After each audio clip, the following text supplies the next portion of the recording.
पूर्वच सांगायचे, खाली बसून जेवल्याने जेवण अंगी लागतं. खरंच असं होतं का? पहिलं, पचन सुधारते. जमिनीवर मांडी घालून बसल्याने अर्धपद्मासनाची स्थिती निर्माण होते. तसेच जमिनीवर ताट असल्याने जेवणाचा घास घेण्यासाठी वाकावे लागते. या सतत होणाऱ्या शारीरिक हालचालीमुळे पोटाजवळील स्नायूंना चालना मिळते व पचनाची क्रिया देखील सुधारते. 2. वजन घटवण्यास मदत होते. जमिनीवर बसून जेवल्याने वजन कमी होण्यासही मदत होते. वजन वाढण्याचे मुख्य कारण म्हणजे प्रमाणापेक्षा अधिक खाणे. जमिनीवर बसून जेवताना वेगस नर्व्स पोटाकडून मेंदूला संकेत देणारी भूक व जेवणाचे प्रमाण योग्य प्रकारे राखू शकते. टेबलापेक्षा जमिनीवर बसून जेवल्याने जेवणाचा वेग मंदावतो व पोट आणि मेंदूतील समन्वयता सुधारते. परिणामी अतिप्रमाणात खाण्याची वृत्ती कमी होते व वजनही काबूत राहते. 3. लवचिकता वाढवते. पद्मासनात बसल्याने पाठीचे, कमरेतील तसेच पोटाजवळील स्नायूंवर ताण आल्याने पचन संस्थेचा मार्ग सुधारतो.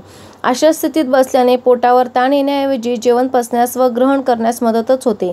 परिणामी पोटाजवळील स्नायूंवर ताण आल्याने शरीर लवचिक व आरोग्यदायी बनण्यास मदत होते. 4. मन शांत होते व खाण्यावर लक्ष केंद्रित होते. जमिनीवर बसून जेवल्याने मेंदू शांत होतो व तुमचे सारे लक्ष जेवणाकडेच राहते.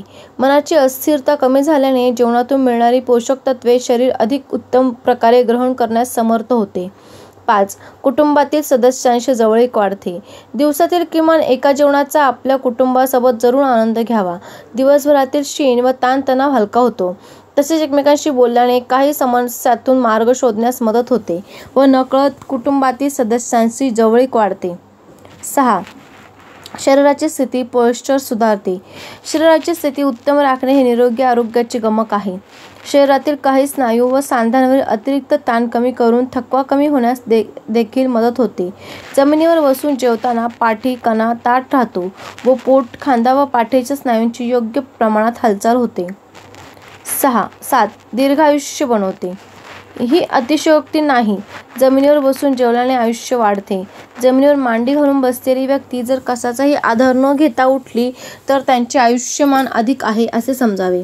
कारण अशा स्थितीतून उठण्यासाठी शरीराची लवचिकता अधिक असणे गरजेचे आहे आणि जी व्यक्ती उठू शकत नाही त्यांचा मृत्यू नजीकच्या 6 वर्षात होण्याची शक्यता 6.5 पटीने अधिक असते. 8. गुडघे व कमरेतील सांधे मजबूत होतात. पद्मासनामुळे शरीर निरोगी राहण्यास मदत होते. पचन संस्थेसोबतच सांधेदुखीचा त्रास होत नाही. गुडघा, घोटा व कमरेतील सांधे लवचिक राहिल्याने अनेक विकार दूर होण्यास मदत होते. जमिनीवर बसल्याने स्नायूंबरोबर सांध्यांची लवचिकता देखील वाढते. 9. चंचलता कमी होते. मांडी घालून किंवा पद्मासनात बसल्याने नसांमधील थकवा कमी होतो. म्हणूनच जेवताना जमिनीवर मांडी घालून बसण्याचा सल्ला दिला जातो. यामुळे मन, मेंदू व परिणामी शरीरातील त्रास कमी होतात. 10. हृदयाला होणारा रक्तपुरवठा सुधारतो. काही वेळेस जेवल्यानंतर तुम्हाला गरम होते किंवा घाम आल्याचे आठवते का? हो, हे शक्य आहे. कारण अन्नाचे पचन होण्यासाठी शरीराची ऊर्जेची अधिक गरज असते. खुर्चीवर बसण्याऐवजी जमिनीवर बसून जेवल्याने शरीरातील रक्तप्रवाह सुधारतो. तसेच पचनही सुधारते. 11. नम्रता वाढते. भिक्षुक, साधू, संत जमिनीवर नेहमी बसून तपस्या करतात. खुर्चीवर बसून करीत नाहीत. त्यामुळे खाली बसून जेवल्याने कुटुंबाशी संबंध चांगले राहतातच परंतु सोबतच नम्रताही वाढते. 12. शरीर मजबूत होते. खाली बसून जेवल्याने पोटाच्या जवळपास असलेल्या मांसपेशी ओढल्यामुळे अंगदुखी कमी होते. व्हिडिओ संपूर्ण पाहिल्याबद्दल धन्यवाद.